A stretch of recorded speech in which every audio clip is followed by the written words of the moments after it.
Alright guys, Kremp again. I hope you're doing well and enjoying your day so far. Some of the OpTic fans are continuing to crash out right now. Shotzzy's having to deal with some of the words on stream, and even going as far to say last night after one fan comes at him in ranked play to say, hey Hector, we might need to do something about this situation. HyDra versus Kremp also going on elsewhere. Bit of drama on the day. Very much interested to your thoughts in the comments. Hit the like button if you enjoy. Subscribe if you're new as always, I greatly appreciate. The GOAT Adam Killer Sloss is back. And actually, thought this was interesting to note last night. Nastie says, I'm Killer Sloss's manager. If anyone's interested in working with Adam and his comeback on Twitch, contact me. So, looks like Killer may be back to the party, ladies and gentlemen. What a character. If you guys aren't familiar with Killer, you probably missed out a little bit back in the day. And, of course, 2013 inaugural world champion on Farico Impact. And still legend of the scene from time to time on the present day when he sometimes makes his comebacks and makes a tweet that makes you think, let's just say. Now, a couple of 1v3s I wanted to share. One of which is from this kid Hyde.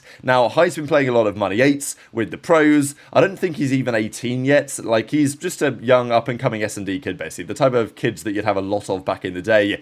And there aren't too many of them, unfortunately, nowadays, that are really making a name for themselves in the scene. And makes you a little bit concerned, certainly has made me a little bit concerned in the past, about the future of competitive play for the Pro League. But at least Hyde is a talented player, and he's great at search and destroy. What this looks like in Respawn, it is of course a question, but it's a nice 1v3 that he clutches to against the pros. You know, this read on the last guy was pretty nice, guns him down as well. So, you know, this is against Hook, Skies, Shotzzy, and Kremp. So, pretty impressive 1 versus 3 to keep the situation alive. This was from Skies as well. This is actually a disgusting 1v3. Apparently his contract, though, given his termination clause and all this, only comes to a close for, like, the major 4 qualifiers. Like, the last guy there got slammed. Now, it was against Kiz, Illy, Hyde, and Hook, actually, this 1 versus 3. And Illy was the last guy to get gunned there, right? So certainly there's going to be a little bit of talk about that. But, yeah, Sky's obviously looking to get back in. He has made it clear that he is willing to be a, let's just say, SMG player, like basically a flex player. Doesn't want to necessarily be the main AR. He can run something else. But I think the problem is that, ideally for Skies, he'd probably be looking at OpTic, right? Because if OpTic needed change for Kenny, Skies is coming out there saying, well, I can play aggressive, I can, you know, be in that role, I could play alongside Dashy. Could he? I mean, look, I'm not sure it's what I'd like to do if I'm OpTic and I'm making this decision. But equally, there was a time I remember during MW19 where Skies was really good and Florida Mutineers were killing it, where Skies would pull out an MP5 and to great effect on many an occasion. So I think he actually could do it on the flex. I'm not sure it's what ideally you'd go for if you're OpTic Texas. And obviously, Skies is considered to be a pretty slow Iron Boots main AR. And unfortunately for him, maybe, the contract is in a position where by the time he could even join, it might well be too late. Like, if it really is the start of the major 4 qualifiers, that's a whole nother stage and major for OpTic to, you know, ride it out with. It's just not going to be happening more than likely. But intrigued to your thoughts in the comments. This is Scrap's cards. We mentioned it yesterday. And, yeah, I mean, this guy's a walking .99. It's actually kind of a joke. I think the insane thing about this to me is that, okay, he's 99 overall, but it's actually not even close, as in, he's like 102 rated when you consider the overall, right? Because in hard points, he's 99 in kills per 10 and damage per 10, which puts him at 99. He's 97 in search and destroy, with his 97 kills per round and 97 damage per round. And in control, he's averaging a 96. So you average those out, 99, 97, 96. Let's just call it 97 and a half, 97 and a bit roughly. Then you add the adjustment factor in, and that doesn't just take him to 99, it takes him beyond, based on the record that they've had right now. So, yeah, I mean, it's just insane. Like, the guy's come into the league and is an absolute walking 9-9 every single stage, and it's almost falling under the radar a bit, right? Like, I don't think he's underrated, but I do think that his performance, certainly this stage, has been somewhat overshadowed by HyDra turning up, and, I mean, HyDra's also been spectacular. But, and it's not like Scrappy's first blood numbers are actually that good in search, but his KD is good, and his kills and damage per round, of course, are always good, because they always are. So I think Scrappy is not, you know, getting massively overlooked. We know what this guy does, but the consistency with which he executes this is pretty generational. I know that's a common word nowadays, but, you know, even back in the day when Cellium, I mean, Cellium's still excellent, right? But when you've got, like, prime, dominant Cellium in Cold War or whatever, he wasn't, like when the team was winning everything, he wasn't necessarily dropping continual stages like this every single stage. I mean, even Formal back in the day was unbelievable, but I don't think he was necessarily like a 99 card every single stint that they played. And not to say that Scrappy is ever going to be on Formal's level in terms of success and championships and where he ranks all time. But it is worthy to note that this is something very rarely, if ever before, seen. An AR player who, you know, like even the hardpoint number, like the KDs are so consistent. He has consistently a 1.1 with the highest impact from an AR in the league. And you can predict that will happen every single stage, no matter what. And it happens, right? Like, it's kind of crazy. I know that Toronto fans are sitting there thinking, I can't believe, like, you know, we had to let this guy go. But I guess at least they got some success with him over the couple of years that he was there. Now, speaking of Scrap, him and HyDra have been playing as a duo.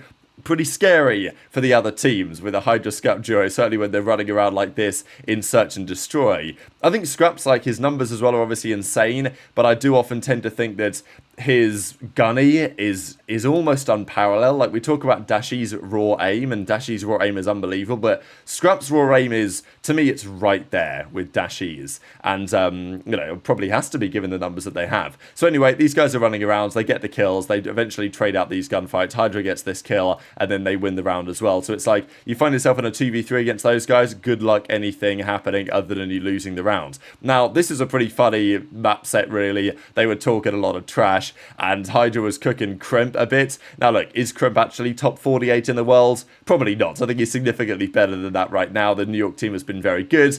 I think Kremp still, you know, he has his bad series in him, I think, but his good series have been far more consistent this season than they have maybe been before.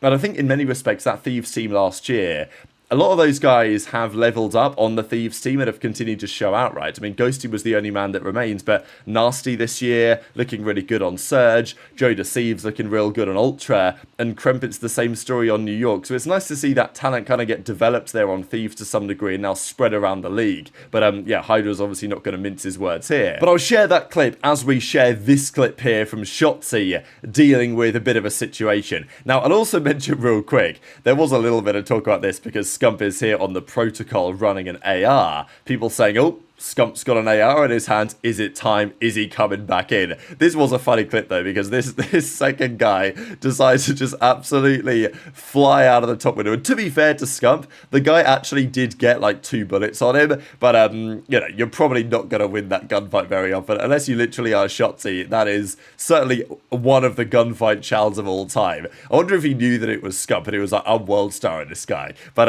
yeah, probably not the thing to do against the king. You're going to get gunned down, as he did. Scump on the AR though, ooh, is he making a comeback? But speaking of Scump and the team in general, it's not been a great stint for them. You know, I didn't put this video together, but I did think it was a little bit funny. So on the show the other day, we were looking at this clip and the amount of times that Kenny YY'd during the clip, and within about a 10-second clip, he YY'd. I mean, I think my guess of 8 or 9 was actually quite conservative when I look back at this clip, and if he got the kill, it would have, of course, been more in the coming seconds.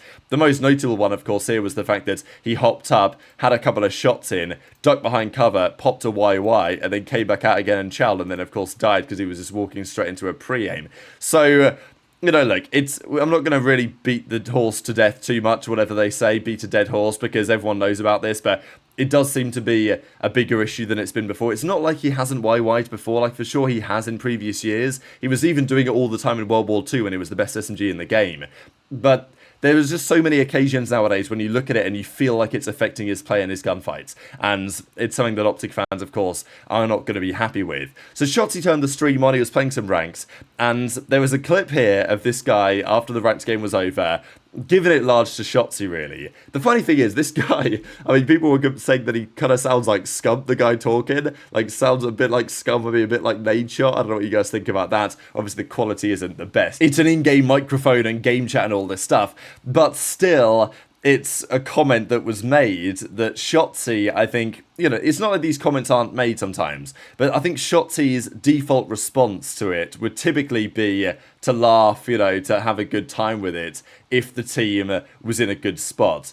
But Shotzzy, you know, understandably, maybe didn't take especially well to this comment, and I'd be feeling the same way that I think Shotzzy is if my team also sucked. I don't know, wait for window. That's fine. I actually like this. Let's not go for window. Yo, Kremp's their side. You guys have bomb down for window, bro. Is it planted for window? Okay, we should double hit mid. None. Yo, mid. Nice 1v1, you're good. Take your time. Eliminate them. You just on their side. He stunned it.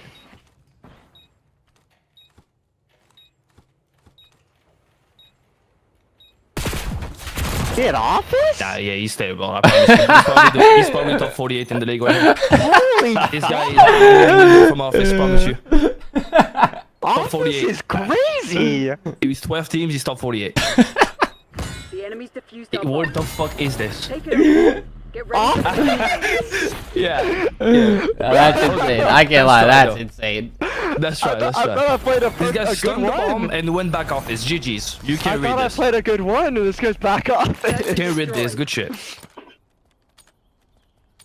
I'm trying to open window. Shotzzy, what are we doing, bro? How are we getting slammed in the pro league, brother? You guys are letting me down, bro. Big time. Started fucking crying, bro.